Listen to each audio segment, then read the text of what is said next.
افرین جا بحث استانبول تگریم بگمان کردان یعنی بجندن پارتیج بر بجیر خیلی داره اشکره گری استانبول بخو نفوذهای 15 میلیون کسی زیاده داره کجبی 15 میلیونی 2 میلیون یه رسن خلق رسن استانبول نه و 5 میلیون جی کردن رودا به شوپانته نکریه و زانیه جوی هجمار 5 میلیونی پرانی کردن کی جان دوران چقاسن کو ل استانبول دجین لگوری شوپانته نرودا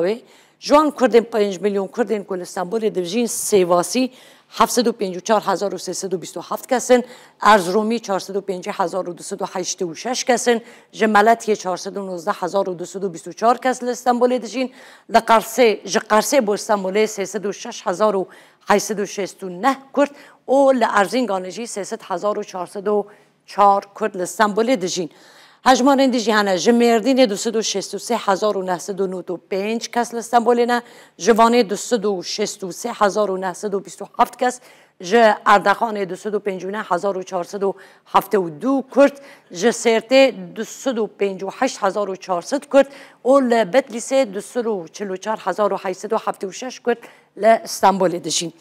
جا آمده 236,157 کرد چون استانبول جا آگری 227,688 کرد چون استانبول جا سمسوره و 216,273 کس جا موشه 186,122 کس جا رهای 106,457 کرد برای خدان استانبول نهال استانبول دجین جا خرپیته و با استانبول 153,023 کرد جه چولی که و با استانبول 149,181 کرد جه اله 147,427 جه مرشه 113,099 کست و جه ایدره و با استانبول 99,171 کردان برای خدان استانبول جوی 5 میلیون استانبول نه جه دیلو که و با استانبول 94,653 جه درسمه و 82,331 جه شرناخه 43,833 جه جوله مرگه 18,896 کردان